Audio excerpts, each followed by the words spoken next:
Good evening. It's Saturday at close to 5 o'clock. I'm just going to do a quick update on the minor winter event that's going to affect the area tomorrow afternoon, tomorrow night. From where I posted, what was it, yesterday morning, I'm taking things down a lot just because a few things have changed. One, this high pressure system is very cold and dry.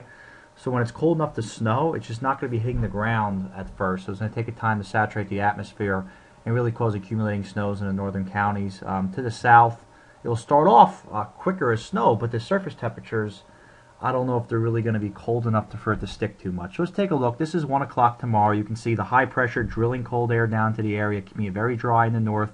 You have all this cold air sitting up against the Appalachians, so you're going to have an icing event down there, that's for sure. Snow breaks out 1 o'clock tomorrow, Baltimore, Washington area. Even in Delaware and South Jersey, you'll see some snowflakes.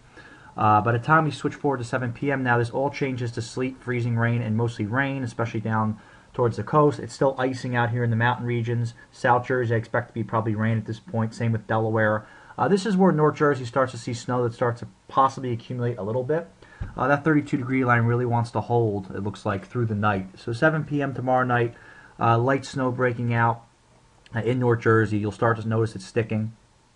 By 1 a.m., you can see it's mostly snow is over in all counties, I expect, maybe hanging on to a little bit of snow in extreme northwest Jersey, northern New York. But this is an ice storm now out in Pennsylvania, and freezing rain and sleet in New Jersey. The 32-degree temperature marks looks like it wants to hold tomorrow night. One thing I'm confident is this cold air is going to be pretty strong.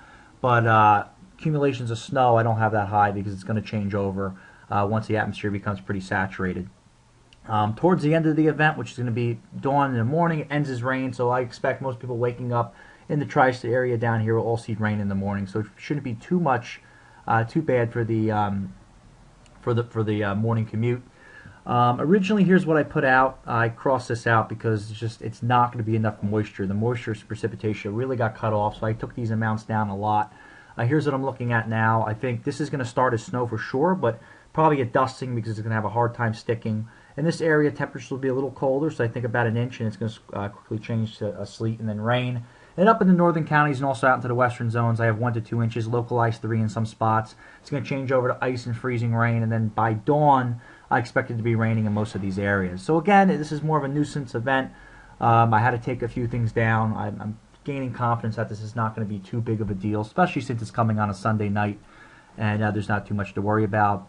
Following in the wake of the storm, might be a small chance of some other light snow Tuesday, and then potentially we have to watch into next weekend to see some storm development. But the pattern right now is really not favorable for East Coast snowstorms. So until it gets to that point, I'm going to take everything I see with a grain of salt. But I'll keep monitoring it.